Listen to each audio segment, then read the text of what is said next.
Hello everyone, so I hope you are doing great, right? So आज हम basically काफ़ी interesting मुद्दे पर बात करने जा रहे हैं. Like most of the students ask to the seniors और सॉफ्टवेयर इंजीनियर्स कि भाई क्या आपको कोडिंग करना पड़ता है? लाइक आप अगर एक सॉफ्टवेयर डेवलपर हो, आप वेब डेवलपर हो, जावा डेवलपर हो, पाइथन डेवलपर हो या फिर किसी भी टाइप के डेवलपर हो, तो क्या आपको पूरा का पूरा कोड लिखना पड़ता है? तो इस वीडियो में सारी चीज़ें बताने जा रहा हूँ. तो जिसके दिमाग में कभी डाउट रहा होगा कि सॉफ्टवेयर इंजीनियर्स आखिर कंपनी में करते क्या है, क्या वो सच में एकदम भाई इस लेवल का कोड लिख रहे होते हैं जो कि गूगल जैसे या फिर कि मतलब स्पॉटिफाई, यूट्यूब ऐसे एप्लीकेशन को डेवलप कर रहे हैं या फिर ऐसे कोई नए नए फीचर्स को बिल्ड कर रहे हैं, तो क्या सच में क्या उनके पास इतना दिमाग है कि यार वो ऐसे ऐसा कोड लिख रहे हैं? तो हमारे दिमाग में बहुत सारे क्वेश्चन होते हैं, तो उन चीज़ों को मैं ब्रेक डाउन करने जा रहा हूँ. और ये डाउट आज के बाद दोबारा कभी नहीं रहेगा कि भाई सॉफ्टवेयर इंजीनियर अगर आपको बनना है तो आपको क्या क्या चीज़ें आनी चाहिए और क्या सच में ऐसा होता है क्या.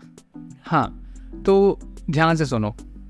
देखो, जब आप स्टार्ट करते हो ना अपनी प्रोग्रामिंग जर्नी को, आपको बहुत सारी चीज़ें सिखाई जाती हैं. क्यों सिखाई जाती हैं? एक एक चीज़ें मैं ब्रेक डाउन करूँगा, इसको ध्यान से सुनना. एकदम से स्किप करोगे ना तो काफ़ी चीज़ें मिस कर दोगे. तो एक एक चीज़ें पॉइंट टू पॉइंट में चीज़ें डिस्कस करूँगा, तो इसको ध्यान से सुनना. आप अपनी सॉफ्टवेयर जर्नी को जब स्टार्ट करते हो तो आपको स्टार्टिंग में क्या बोला जाता है? आपके कंप्यूटर्स के फंडामेंटल्स किए जाते हैं, हार्डवेयर्स बताए जाते हैं. फिर धीरे धीरे हम सॉफ्टवेयर में मूव करते हैं, सॉफ्टवेयर के बारे में जानते हैं, एक्सेल जानते हैं, डेटाबेस मैनेजमेंट सिस्टम जानते हैं, फिर उसकी क्वेरीज पढ़ते हैं, एसक्यूएल वगैरह, या फिर ओरेकल में जिसने स्टार्ट किया है तो कुछ ओरेकल का नॉलेज लेते हैं. या आगे चलते चलते जब हम एक इंडस्ट्री में मूव करते हैं और फिर जब हम कोई एप्लीकेशन डेवलप करते हैं, फिर हम सीखते हैं डिफरेंस भाई एसक्यूएल नो एसक्यूएल के बीच में क्या डिफरेंस है, रिलेशनल डेटाबेस क्या होता है, नॉन रिलेशनल डेटाबेस क्या होता है, मोंगोडीबी क्यों यूज़ करते हैं. भाई बहुत सारी चीज़ें आती हैं ना. तो बेसिकली इतनी सारी जो कॉम्प्लेक्स टेक्नोलॉजीज़ हैं, हमें थोड़ा सा कंफ्यूज करने के लिए, कोई भी इजीली कंफ्यूज हो जाएगा, मैं भी कंफ्यूज था एक टाइम पे, पर अब जब मैं काम करता हूँ तो मुझे चीज़ें क्लियर हैं कि लाइक इन चीज़ों को जब मैंने पढ़ा था तो उस टाइम पे लगता था भाई मैं क्यों पढ़ रहा हूँ यार सारी चीज़ें.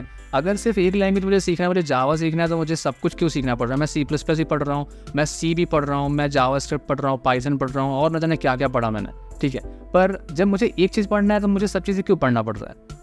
तो वो चीज़ें देखो, बात समझने की सिर्फ इतनी है कि जब आप अपने करियर को स्टार्ट कर रहे हो ना, तो आप सब चीज़ों के बारे में एक इंट्रोडक्शन लेवल पे नॉलेज गेन कर रहे हो. जैसे कि आप अपनी दुनिया में आए तो आप सीधा तो नहीं दौड़ने लगे, आपने थोड़ा थोड़ा चीज़ें सीखा.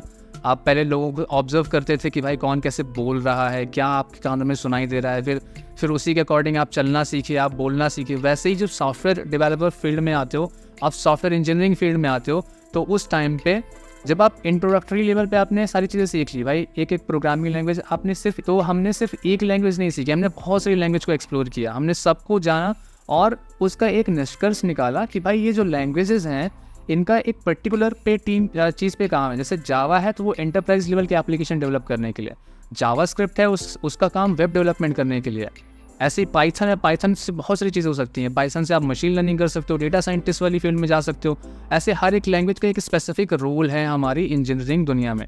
ठीक है, तो जब तक आप उनको एक्सप्लोर नहीं करोगे, जब तक आपको एक इंट्रोडक्टरी लेवल पे चीज़ें बताई नहीं जाएंगी, आपको कैसे पता चलेगा कि भाई मेरे को कितनी लैंग्वेज सीखना है और मुझे क्या क्या सीखना है, तो मुझे आगे चल के कोड करना पड़ेगा. ऐसा जो डाउट आता है ना, वो चीज़ों को अच्छे से समझो. हमने ये चीज़ें सीखा, ठीक है, हमने एक हमें आइडिया लग गया कि भाई ये चीज़ें हैं, इसको मुझे सीखना पड़ेगा. एक बार मुझे नॉलेज हो जाए कि भाई ये चीज़ है, जैसे मैं जावा सीख रहा हूँ तो जावा के बारे में नॉलेज हो गया कि जावा से एप्लीकेशन कैसे बनाते हैं, जावा से कोई प्रोग्राम कैसे लिखते हैं, और फिर जाके अगर हमें कभी काम लगता है तो फिर हम जावा के फील्ड में मूव करते हैं, तो उससे रिलेटेड हम फ्रेमवर्क सीखते हैं. लाइक हम स्प्रिंग सीखते हैं, हाइबरनेट सीखते हैं, JPA सीखते हैं, सिक्योरिटीज़ के लिए अलग अलग चीज़ें सीखते हैं, डेटाबेस मैनेजमेंट सीखते हैं, बहुत सारी चीज़ें सीखते हैं, राइट. तो आगे चल के जब फ्रेमवर्क सीखते हो तो फ्रेमवर्क में क्या होता है, जो चीज़ें अभी तो आपने प्रोग्रामिंग में सीखा उन चीज़ों को थोड़ा सा ऑटोमेट कर दिया, थोड़ा सा और कॉन्फ़िगर कर दिया, थोड़ी सी चीज़ें और, मतलब एक तरीके से बोला जाए कॉम्प्लेक्सिटी भी आ जाती है और एक तरीके से सिंप्लिसिटी भी आ जाती है. कॉम्प्लेक्सिटी इन द सेंस कि बहुत सारी चीज़ें वहाँ पे एक साथ मिल रही होती हैं, और सिंप्लिसिटी इन द सेंस कि आपको बहुत सारी चीज़ें आपको मैनुअली लिखना नहीं पड़ता है, आप डायरेक्टली उसको बस यूज़ करते हो. जैसे आपको कोई लाइब्रेरी यूज़ करना है, आप डायरेक्टली इंपोर्ट कर लिया और उसके सिंटैक्स वगैरह जिस टाइप से उसको यूज़ करते हो, उसके फंक्शंस को डायरेक्टली ऑब्जेक्ट के थ्रू हमने कॉल कर लिया और यूज़ कर लिया. लाइक ऐसी चीज़ें आगे होती हैं. पर फिर भी जब हमें बेसिक से सीख रहे होते हैं तो बेसिक फंडामेंटल्स जानना बहुत ज़रूरी हो जाता है इस पॉइंट ऑफ व्यू से कि भाई इसका काम क्या है, इसको मैं क्यों सीख रहा हूँ, ये कैसे काम कर रहा है, ये मेमोरी में कैसे काम कर रहा है, ये डेटा को कैसे ले रहा है, इस पर कैसे टास्क परफॉर्म हो रहा है, कैसे चीज़ें इस पे मैनिपुलेट हो रही हैं, वो चीज़ें जानने के लिए हमें बेसिक स्ट्रक्चर को फॉलो करना पड़ता है, ठीक है। तो इस वजह से हम इतनी सारी लैंग्वेजेस सीखते हैं। और जब हम एक सॉफ्टवेयर इंजीनियर बन जाते हैं तो बात ये होती है कि वहाँ पे जब क्लाइंट की तरफ से रिक्वायरमेंट आती है ना कि भाई तुम्हें ये फीचर बिल्ड करना है और तुम्हारे पास इतना टाइम है, एक स्प्रिंट दे दिया गया कि भाई 15 दिन का स्प्रिंट है, इस पर्टिकुलर स्प्रिंट में ही तुम्हारा काम कंप्लीट होना चाहिए और क्लाइंट की रिक्वायरमेंट उस बेसिस पर तुम्हें करना। तो उस टाइम पे क्या तुम एक मैनुअली कोड लिखने के लिए बैठोगे? भाई इतना अगर एक चीज़ों को कोड लिखने के लिए बैठोगे तो आप नहीं बना पाओगे वो चीज़ें, क्योंकि कॉम्प्लेक्सिटी आ जाएगी वहाँ पे, आपके एरर्स करने की, आपकी मिस्टेक्स करने के चांसेस ज़्यादा बढ़ जाएंगे। तो अगर आपके पास बहुत सारा टाइम है ना, तब आप कोड लिखते हो। अदरवाइज आप क्या करते हो, आपको नॉलेज हो गया कि भाई ये लैंग्वेज का ये यूज़ है, इस पर्टिकुलर कोड का जो सॉल्यूशन है, इस पर्टिकुलर प्रॉब्लम का जो सॉल्यूशन है वो मुझे यहाँ से मिल सकता है, मुझे स्टैक ओवरफ्लो से मिल सकता है, कि मुझे चैट जीपीटी से सर्च करने पे मिल सकता है, कि मुझे गूगल से कहीं से भी मिल जाए। मतलब मुझे ढूंढना है, मुझे ढूंढना आना चाहिए। सबसे मेन चीज़ जो इंजीनियर का काम होता है ना, उसके पास मल्टीपल कंपोनेंट्स होते हैं, मल्टीपल चीज़ें बिखरी हुई होती हैं, उनको समेट के कुछ नया बनाना होता है। अगर एज ए इंजीनियर आप टूटी फूटी चीज़ों से कुछ नया इन्वेंट कर दो तो आप एक बहुत अच्छे इंजीनियर कहलाओगे। वो मायने बिल्कुल नहीं रखता आप कॉपी कर रहे हो, कॉपी पेस्ट कर रहे हो, या फिर आप खुद से कोड लिख रहे हो। खुद से कोड आज के टाइम पे, अगर मैं 100% इंजीनियर की बात करूँ, सिर्फ 1% लोग होते हैं जो कि खुद से कोड लिख रहे होते हैं। और वो भी जो 1% जो आते हैं ना, वो इंडिया में नहीं होते, वो मोस्टली आउट ऑफ इंडिया होते हैं। और जहाँ पे कुछ नया बन रहा होता है, जहाँ पे कुछ एक नई चीज़ का नया फीचर इन्वेंट कर रहे हैं, या नया कोई एप्लीकेशन ऐसा बना रहा है जो कि अभी तक एग्जिस्ट ही नहीं करता, तब उस चीज़ को वो लिखते हैं। नहीं, तुम खुद से सोचो यार, जो चीज़ ऑलरेडी, जिस प्रॉब्लम का सोल्यूशन ऑलरेडी मेरे पास पड़ा हुआ है, मेरे पास इंटरनेट है, मैं उसको लिखने के लिए बैठूंगा, या फिर मैं डायरेक्ट उसको ढूंढ के ले आऊँगा, 1 मिनट में सर्च करके मैं डायरेक्टली उसको सामने तुम्हारे रख दूंगा, या फिर मैं उसको लिखूंगा 10 मिनट 15 मिनट बैठ के। भाई आज के टाइम में टाइम इज़ मनी, और आदमी कोशिश करता है कि भाई वो अपना समय को कितना ज़्यादा बचा सके। अगर आप टाइम को मैनेजमेंट करना नहीं सीख पाए हो तो फिर आप एक इंजीनियर हो ही नहीं, आप तो फिर गधे की कैटेगरी में आ गए, कि फिर आपको बस जो गधे का एक रूटीन होता है कि भाई इस टाइप से वो काम करेगा, इसके उसके पीठ पे ऐसा लादा तो वो भाई ऐसे लेके जाएगा, और उसका कोई तरीका नहीं है, वो स्मार्टली काम थोड़ी कर सकता है, उसको तो जैसा करना है वो वैसे ही करेगा। तो आपको एज ए इंजीनियर आपको शॉर्टकट्स ढूंढने पड़ते हैं, और शॉर्टकट्स का मतलब है कि आपको कॉपी पेस्ट करना पड़ेगा। और किसी से भी पूछ लो, गूगल में काम कर रहा हो, माइक्रोसॉफ्ट में काम कर रहा हो, ब्लैक रॉक में काम कर रहा हो, किसी भी कंपनी में काम कर रहा हो, किसी से भी पूछोगे ना, सब के सब कॉपी पेस्ट करते हैं। जब कॉपी पेस्ट कब नहीं करते, जब कोई ऐसी प्रॉब्लम आ जाए जिसका सोल्यूशन अभी तक है ही नहीं, तो उस टाइम पे हम क्या करेंगे? उस टाइम पे भाई हम खुद से दिमाग लगा के कुछ एल्गोरिथम्स अपने आप से जनरेट करेंगे। अगर हमारे पास उतना दिमाग है तो हम क्या करेंगे, नया एल्गोरिथम बनाएंगे, उसको इम्प्लीमेंट करेंगे, और उसके हिसाब से हम क्या करेंगे, उसके हिसाब से हम कुछ नया चीज़ लॉन्च कर देंगे, राइट। और उस चीज़ के लिए अगर आप कुछ नया बनाते हो ना, तो उसके लिए आपको बहुत ही ज़्यादा अप्रिशिएशन मिलता है, और आपके सैलरी हाइक प्लस आपका प्रमोशंस प्लस बहुत सारी चीज़ें आ जाएंगी जब आप कुछ नया इन्वेंट कर देते हो इस फील्ड में। और नया इन्वेंट करने का मतलब होता है आपका पेशेंस, आपका हार्डवर्क, आपका जो स्किल का लेवल है ना, वो बहुत अलग लेवल का होना चाहिए, ठीक है। तो ये चीज़ें होती है बेसिकली। तो आप जूनियर डेवलपर हो, सीनियर डेवलपर हो, हर कोई कॉपी पेस्ट कर रहा होता है। आपको कॉपी पेस्ट करने का भी एक तरीका होता है ना, आप ऐसा थोड़ी कि भाई आप डायरेक्टली कॉपी करके कहीं से भी पेस्ट कर दोगे और वो चल जाएगा। आपको पता होना चाहिए ना कि उस कोड में काम क्या हो रहा है, कर क्या रहा है ये काम। मतलब आपने कहीं लेट्स सपोज अपने बबल शॉट का एल्गोरिदम आपने लिखना है, आपको याद नहीं है, आपने कॉपी पेस्ट कर दिया, पर आप जब उस कोड को देखोगे तो आपको समझ में आना चाहिए ना कि भाई जो लूप है, जो 2 लूप मैं यूज़ कर रहा हूँ, किस तरह से रन हो रहा है, किस टाइप से इस पर शॉर्टिंग परफॉर्म हो रही है। तो अगर आप वो आइडिया नहीं है, बेसिक आइडिया, इसका मतलब फिर तो आप पागल बना रहे हो खुद को, और आप फोकट के इंजीनियर हो, ठीक है। तो आपको कोड समझ में आना चाहिए। कॉपी पेस्ट नॉर्मल चीज़ है, कॉपी पेस्ट हर कोई कर रहा है, और ये कोई बहुत बड़ी चीज़ नहीं है, ठीक है। ये क्या बना रखा है मैंने है। तो बेसिकली जितने भी इंजीनियर्स होते हैं सबको कॉपी पेस्ट करना आना चाहिए। Copy paste is a skill, और ये बहुत ही डिमांडिंग है। और कॉपी पेस्ट से पहले आपको प्रोग्रामिंग सीखनी पड़ेगी। ऐसा नहीं कि भाई कॉपी पेस्ट करना है तो आप कहीं से भी कुछ भी कॉपी पेस्ट कर लोगे, ठीक है। आपको आइडिया पता तो हो भाई कहाँ पे क्या चीज़ लगानी है। आप घर बना रहे हो, आपको ईंट की जगह में क्या सोने की ईंट लगा दोगे या फिर कुछ और लगा दोगे? आपको तो उसकी वैल्यू बताया ना कि भाई सोने की ईंट है, इसको हम नॉर्मल दीवार में नहीं लगा सकते, इसको कहीं और पे लगाना है जहाँ पे इसको कोई चोरी करके ना ले जा सके। तो सेम फंडा यहाँ पे भी वही चीज़ होता है कि आपको पता है कि इस पर्टिकुलर जो कोड स्निपेट है उसको यूज़ कैसे करना है, कहाँ पे यूज़ करना है, और इस कोड स्निपेट काम कैसे कर रहा है।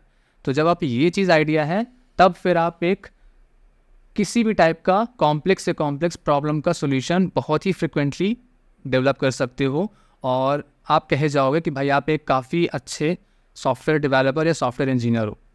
ठीक है, तो आप दिमाग से बिल्कुल निकाल देना कि भाई आपको इंडस्ट्री में जाके आपको पूरा का पूरा कोड लिखना है। आपको कोड लिखना नहीं है, बट आपको कोड समझना आना चाहिए, और कोड समझने के लिए आपको वो लैंग्वेज पढ़नी पड़ेगी, आपको उसमें प्रैक्टिस करना पड़ेगा, आपको कॉन्सेप्ट्स क्लियर करने पड़ेंगे, और कॉन्सेप्ट क्लियर करने के लिए आपको मेहनत करनी पड़ेगी। तो बिना मेहनत के तो कुछ होने वाला नहीं। डायरेक्टली आदमी कोई कॉपी पेस्ट थोड़ी हो जाता है, डायरेक्टली तुम कुछ भी कॉपी पेस्ट कर लोगे क्या? जैसे मैंने एग्जाम्पल दिया कि भाई जहाँ पे मिट्टी की ईंट लगी हुई है वहाँ पे तुम सोने की ईंट लगा दोगे अगर तुम्हें नॉलेज नहीं है तो उसका क्या मतलब है? कोई भी चोरी करके ले जाएगा, कहीं से भी कुछ भी हो जाएगा। तो सबसे पहले नॉलेज तो गेन करो, अपने जो बेसिक कॉन्सेप्ट्स है वो क्लियर करना पड़ेगा, और उसके बाद फिर हम टाइम को मिनिमाइज करने के लिए, टाइम को एफिशिएंटली यूज़ करने के लिए हमें कॉपी पेस्ट करना पड़ता है, और हम आगे और करते रहेंगे। और जितने भी आगे एप्लीकेशंस बन रहे हैं मोस्टली सब ऑटोमेट हो रहा है एआई के थ्रू। तो वहाँ पे क्या हो रहा है, जो चीज़ें हम ऑलरेडी ईजिली बन सकती हैं भाई हम उसमें एआई डाल रहे हैं ना। आज के टाइम में वेबसाइट बनाना बहुत ईजी हो गया। आप wix.com से बना लो, आप चैट जीपीटी से कह के बनवा लो, कितना टाइम लगता है बस उसको। पर आपको पता होना चाहिए कि वो पूरा का पूरा नहीं बना के दे देगा, वो आपका स्ट्रक्चर बना के दे देगा। आप जो जितना जिस टाइप का प्रॉम्प्ट डालोगे उस टाइप का वो चीज़ें बना के दे देगा। और आपको मॉडिफाई करना आना चाहिए भाई, कहाँ पे क्या इमेज यूज़ करना है, कहाँ पे क्या टेक्स्ट यूज़ करना है, उसका स्टाइल क्या होना चाहिए, किस टाइप से वो अट्रैक्टिव बन सकता है, किस टाइप से उसको रिस्पॉन्सिव बना सकता है। ये सारी चीज़ें आपके दिमाग में क्लियर होनी चाहिए, तब आप प्रॉपर वेब एप्लीकेशन बना सकते हो, तो आप सॉफ्टवेयर फील्ड में काफ़ी तेज़ी के साथ ग्रो कर सकते हो। और यही तरीका है, और यही लोग करते हैं, चाहे कहीं के भी इंजीनियर हो, कितना भी उसका 1 करोड़ का भी पैकेज हो, या फिर 2 करोड़ का पैकेज हो, या फिर वो 5 लाख भी कमाता हो, 5 लाख का पैकेज हो, वो भी कॉपी पेस्ट कर रहा है। और कुछ फ़र्क नहीं है, बस एक इन्वायरमेंट का फ़र्क है कि उसको एक अच्छा इन्वायरमेंट, एक अच्छी अपॉर्चुनिटी मिल गई कि भाई वो 2 करोड़ कमा रहा है और उसको अपॉर्चुनिटी नहीं मिल पाई। और ज़रूरी नहीं कि उसके अंदर स्किल कम है, बट उसको अपॉर्चुनिटी नहीं मिल पाई, ठीक है, इसलिए वो 5 लाख ही साल का कमा रहा है। तो उस पर बिल्कुल भी शक मत करना कि तुम्हारे अंदर स्किल कम है इस वजह से तुम 5 लाख पर एनम तुम्हें मिल रहा है, और उसके अंदर बहुत ही ज़्यादा टैलेंटेड है इसलिए उसको 2 करोड़ का पैकेज मिल रहा है। सिर्फ अपॉर्चुनिटीज़ का फ़र्क होता है, और थोड़ा बहुत स्किल भी मैटर करती है, बट मोर ऑल अपॉर्चुनिटीज़ हर इंसान को नहीं मिल पाती है। वो मैंने खुद एक्सपीरियंस किया है, और मैं लोगों को भी देखता हूँ कि अच्छे खासे जो स्किलफुल बंदे हैं उनको उतनी अपॉर्चुनिटी नहीं मिल पाती कि वो अपने आप को एक्सप्लोर कर सकें। ओवरऑल मतलब एट एंड क्या होता है कि वो फ्रस्ट्रेट हो जाते हैं जब उन्हें खुद सेल्फ डाउट आने लगता है ना कि भाई शायद मैं कुछ गलत कर रहा हूँ, शायद मेरे अंदर स्किल ही नहीं है, मेरे अंदर टैलेंट ही नहीं है। वो डिमोटिवेट फील करने लगते हैं कि भाई शायद मेरे में ही कुछ कमी है कि मुझे ऐसा हुआ नहीं। पर कुछ चीज़ें होती हैं यार, स्पिरिचुअली आपको कनेक्ट होना पड़ेगा, कुछ स्पिरिचुअली भी अपने दिमाग को एक्सप्लोर करना पड़ेगा। हर चीज़ लॉजिकली और वर्चुअली नहीं होती है, बहुत सारी चीज़ें होती हैं जिस पे भगवान का हाथ होता है। और भगवान का हाथ एक तरीके से बोल सकते हो, क्योंकि आप हर चीज़ को कंट्रोल नहीं कर सकते है ना, कुछ चीज़ें तो उनके हाथ में ही रहती हैं। जो चीज़ें आप कंट्रोल कर सकते हो उसको, उस पर भी आप कोशिश नहीं करते कि भाई उस चीज़ को मैं कंट्रोल कर लूँ। आप पढ़ाई कर सकते हो, पर आपको आपका दिमाग क्या कर रहा है, भाई मैं रील्स देख लूँ मैं ये मूवी देख लूँ, तो वहाँ पे तो आप कंट्रोल कर सकते हो ना दिमाग को, पर नहीं कर पा रहे हो। और फिर आपको कोसते हो कि भाई ऐसा हो गया वैसा हो गया। तो जिस चीज़ पे आपका कंट्रोल है उस चीज़ पे आप कर सकते हो, पर बहुत सारी चीज़ें हैं जिस पे आपका कंट्रोल नहीं है, तो उन चीज़ को आप नहीं कर सकते। बस आपको मेहनत करनी पड़ेगी, आपको ट्राई करना पड़ेगा कि इस चीज़ से भी बाहर निकला जा सकता है, इस चीज़ को भी अचीव किया जा सकता है। और स्टार्टिंग में मेहनत करनी पड़ती है, लास्ट में उसको मेंटेन करने के लिए मेहनत करनी पड़ती है, पर लास्ट टाइम पे आपको हर चीज़ एकदम मैन्युअली सब कुछ नहीं करना पड़ता है। बहुत सारी चीज़ें जाके ऑटोमेट हो जाती हैं, बहुत सारी चीज़ें जाके जो सिंप्लीफाई हो जाती हैं, कॉम्प्लेक्सीफाई भी हो जाती हैं, क्योंकि वहाँ पे बहुत सारी चीज़ें एक साथ जब जुड़ जाती है ना। जैसे नॉर्मल चाय बनाने के लिए बहुत सारी चीज़ें लगती है ना, एक एक चीज़ें, चाय की पत्ती, पानी, दूध, अदरक, इलायची, ऐसी सारी चीज़ें लगती है ना। उसके बाद जब चाय बन जाती है तो उस पर सब कुछ मिल गया, अब बन गई चाय। आप चाय बनाने की मशीन भी बना लो, वहाँ पे आपको मैनुअली चाय थोड़ी बनानी पड़ेगी, आप डायरेक्टली उस पर सब कुछ इंग्रेडिएंट्स डाल दिए, चाय बन गई, कॉफ़ी बन गई। तो एट द एंड आपने क्या किया, आपने एक सिस्टम बना दिया ना, जो कि आपको इतना एफर्ट नहीं डालना पड़ रहा है, वो डायरेक्टली मेरे को बना के दे रहा है। तो वही प्रोग्रामर्स भी करते हैं कि एट द एंड उन्होंने ऐसा सिस्टम डेवलप कर दिया कि वो सारी चीज़ें अपने आप ऑटोमेट करके देता है। बस मैंने उसको इंग्रेडिएंट्स दे दिए कि भाई तुम कॉफ़ी बना लो, तुम ये कोड लिख दो, तुम ऐसी वेबसाइट बना दो, और बस मेरा काम हो गया, तुम अपना बना के दो, बाकी तुम्हारी टेंशन है। मैंने तुम्हारे अंदर वो लॉजिक्स फिट कर दिए हैं कि जिससे कि तुम वो पर्टिकुलर सिस्टम, वो पर्टिकुलर फीचर को वो इन्वेंट कर सको। ठीक है, तो खैर इतनी चीज़ें डिस्कस करनी थी कि जिनके दिमाग में डाउट होता है कि भाई क्या हमें एक एक चीज़ कोडिंग करनी पड़ती है इंडस्ट्री में आके, या फिर अगर आप डेवलपर हो क्या आपको कोडिंग एक एक लिखना पड़ता है। तो ऐसा नहीं है, आपको सीखना पड़ता है, आपको समझना पड़ता है, और आपको पता होना चाहिए, कॉन्सेप्ट्स क्लियर होना चाहिए कि भाई मैं कहाँ से क्या चीज़ें मिल सकती है। जैसे बहुत सारी चीज़ें आपको कहाँ से मिल जाएगी, स्टैक ओवरफ्लो से मिल जाएगी। स्टैक ओवरफ्लो में आप कोई प्रॉब्लम का सर्च करते हो ना कि भाई कोई प्रॉब्लम है मुझे, लेट्स सपोज आप कुछ डेवलप कर रहे हो, वहाँ पे कोई प्रॉब्लम आ जाती है, तो फिर उससे रिलेटेड यहाँ पे सॉल्यूशंस मिल जाते हैं। आप यहाँ पे सर्च करते हो, या फिर डायरेक्टली आप सर्च करते हो, और तो वहाँ से आपको वो चीज़ें मिल जाती है। बाकी चैट जीपीटी तो अब स्टैक ओवरफ्लो से भी ज़्यादा मुझे लगता है स्मार्ट हो गया। तो यहाँ से आप अगर प्रॉम्प्ट लिखने की टेक्निक आपके पास अच्छी है तो आप चैट जीपीटी से कुछ भी कर सकते हो, और बहुत ईजी तरीके से मिल जाती हैं चीज़ें। तो ओवरऑल आपको प्रॉम्प्ट राइटिंग स्किल आपको डेवलप करनी है। आपको कॉन्सेप्ट स्टार्टिंग में आपको कॉन्सेप्ट्स बिल्ड करने हैं अच्छे खासे, और कॉन्सेप्ट्स बिल्ड करने के लिए भी चैट जीपीटी काफ़ी ज़्यादा यूज़फुल है। यहाँ पे आप चीज़ों को बहुत ही ईजी तरीके से सीख सकते हो। ठीक है, तो सीखो, एक्सप्लोर करो, और बिल्कुल भी ऐसा दिमाग में मिसकंसेप्शन मत रखना कि ऐसा भी होता है। ठीक है, बहुत सारी चीज़ें सिंप्लीफाई हो जाती हैं। और ठीक है, बाकी इस वीडियो में इतना ही।